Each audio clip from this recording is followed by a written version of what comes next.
নমস্কাৰ।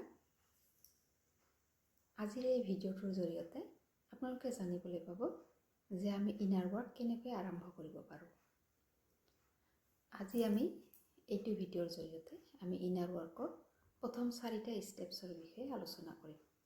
পৰৱৰ্তী ভিডিঅ'ত বাকীকেইটা ষ্টেপছৰ বিষয়ে জনোৱা হ'ব। গতিকে আপোনালোকে পৰৱৰ্তী ভিডিঅ'টো চাবলৈ নাপাহৰিব। আহক এতিয়া আমি ইনাৰ ৱৰ্কৰ ষ্টেপছবিলাকৰ বিষয়ে আৰম্ভ কৰোঁ। তো আমাৰ ইনাৰ ৱৰ্ক আৰম্ভ কৰাৰ প্ৰথম ষ্টেপছটো হৈছে যে প্ৰথমতে আপোনালোকে এখন ডায়েৰী মেইনটেইন কৰিব। তো এই ডায়েৰীখনত আপুনি কি লিপিবদ্ধ কৰিব? আপুনি দৈনন্দিন জীৱনত পোৱা অভিজ্ঞতাবোৰ লিপিবদ্ধ কৰিব। কিন্তু ইয়াতে কোনো ধৰণৰ বেদনাদায়ক ঘটনাবোৰ বিস্তাৰিতভাৱে নিলিখিব। ইয়াতে যদিও আপুনি তেনেকুৱা কিবা এটা কথা মনত ৰখাৰ বাবে লিখিব লগা হয়, তাতে কেৱল সেই আৱেগবোৰৰ নামহে উল্লেখ কৰি সংক্ষেপত কৰি থ'ব। আৰু যদি কিবা ভাল অভিজ্ঞতা হয় তাক অলপমান বহলাইও লিখিব পাৰে। তো ইয়াতে মই কিয় এনেকৈ লিখিবলৈ কৈছোঁ এই বিষয়ে আৰু এটা পৰৱৰ্তী ষ্টেপছত আপোনালোকে এইটো গম পাব। তো এনেকৈ আপুনি ডায়েৰীখন মেইনটেইন কৰিব। তো ইয়াতে লিখি গ'লে কি হ'ব, আপুনি কেনেকুৱা অনুভৱ কৰে, নিজৰ চিন্তাধাৰা বিচাৰধাৰা, আপুনি কি বিচাৰে, আপুনি আৱেগবোৰৰ ওপৰত আপুনি কেনেকৈ পৰ্যবেক্ষণ কৰিছে, এই সকলোবোৰ তাতে ওলাই পৰিব। আৰু লিখিলে আমাৰ মনৰ কথাবোৰ যিবোৰ আমি মুখেৰে প্ৰকাশ কৰিব নোৱাৰোঁ সেইবোৰ লিখিবলৈ হ'লে ধুনীয়াকৈ ওলাই পৰে। তেতিয়া ইয়ে আপোনাক নিজকে জনাত আৰু সহায় কৰিব। তো এনেকৈ প্ৰথমটো আমি ষ্টেপছত আমি কি কৰিম, এই ডায়েৰীখন আমি মেইনটেইন কৰিম। এতিয়া আহোঁ দ্বিতীয়টো ষ্টেপছৰ বিষয়ে। এইটো দ্বিতীয়টো ষ্টেপছত আপোনালোকে কি কৰিব, আপোনালোকে দিনটোৰ 24 ঘণ্টাৰ ভিতৰত 1 ঘণ্টা বা 1.5 ঘণ্টামান নিজৰ কাৰণে সময় অলপ উলিয়াব। এইখিনি সময়ত আপুনি নিজৰ স্বাস্থ্যৰ প্ৰতি লক্ষ্য ৰাখি য়োগা হওক বা দৌৰা হওক, অলপ খৰকৈ খোজকঢ়া হওক বা জিমতে যোৱা হওক, এনেকুৱা ধৰণৰ যিকোনো এটা শাৰীৰিক অনুশীলন এটা বা শাৰীৰিক কচৰত এটা আপোনালোকে নিজৰ দৈনন্দিন জীৱনৰ ৰুটিনত অন্তৰ্ভুক্ত কৰিব। যদি আপুনি ইয়াৰে এটাও কৰিবলৈ টান পায়, আপুনি খৰকৈ খোজে কাঢ়িব পাৰে, বা অলপমান সময় ঠাইতে জঁপিয়াব পাৰে, বা অলপ ঠাইতে খৰকৈ দৌৰিব পাৰে। তো যিয়ে নকৰক আপুনি এনেকুৱা যিকোনো এটা কাৰ্য 20 মিনিটমান সময় কৰিব। আৰু যদি আপুনি য়োগা জানে, য়োগা কৰিলেতো আৰু ভাল। আন নেলাগে আপুনি সূৰ্য নমস্কাৰো যদি 10 বাৰ কৰে তথাপি হ'ব।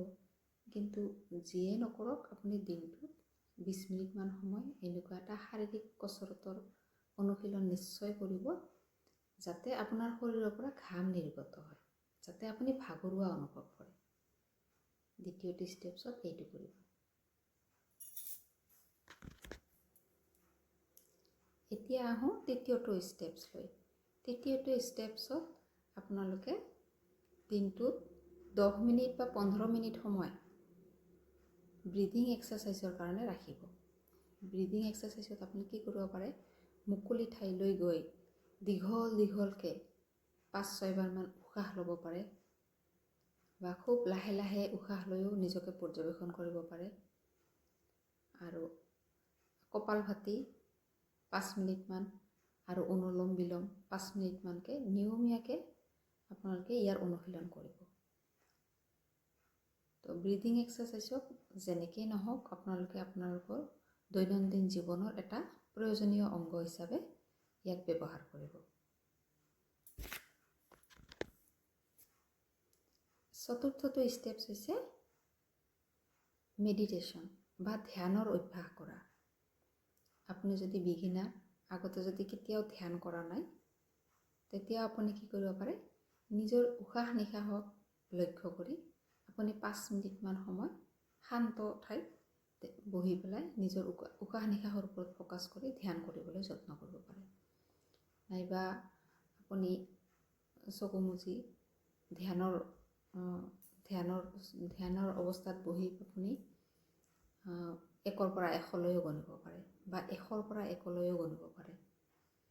এইটো এটা মেডিটেশ্যন কৰাৰ প্ৰথম ষ্টেপছ, যদি বিগিনাৰসকলে যদি আগতে কৰি পোৱা নাই, বিগিনাৰসকলৰ বাবে এইটো। আৰু নাইবা আৰু এটা ধ্যান আছে যাক আমি ত্ৰাটক ধ্যান বুলি কওঁ।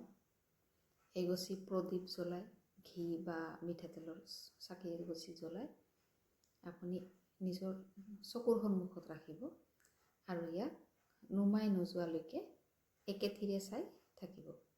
এইটো ত্ৰাটক ধ্যান। আপুনি যদি বহি চকু মুজি মেডিটেশ্যন কৰিব নাজানে বা কৰিবলৈ টান পায়, ত্ৰাটক ধ্যানেও আপোনাক সেই একেখিনিয়ে ফলাফল দিব পাৰে, কৰিবলৈ সক্ষম হ'ব। তো আজিৰ এই ভিডিঅ'টোত এইকেইটা ষ্টেপছৰ বিষয়ে আপোনালোকক জনোৱা হ'ল। আপোনালোকে এই গোটেইকেইটাই ফ'ল' কৰক আৰু কেইদিন পিছতে আপোনালোকে ইয়াৰ ৰিজাল্টটো গম পাব, জানি ভাল পাব। আৰু আপোনাৰ ভিতৰত থকা যিমানবোৰ অদমিত আৱেগ আছে এইবোৰৰ বিষয়ে আপোনালোকে নিজে জানিবলৈ পাব আৰু এইবোৰ ডায়েৰীত লিপিবদ্ধ কৰি আপুনি আগুৱাই যোৱাৰ বাবে বহুত সহায়ক হ'ব। তো আজিলৈ এই ভিডিঅ'টোত এইখিনিয়ে। পুনৰ লগ পাম এটা পৰৱৰ্তী ভিডিঅ'ত। তেতিয়ালৈ হৰি ওম তৎসৎ।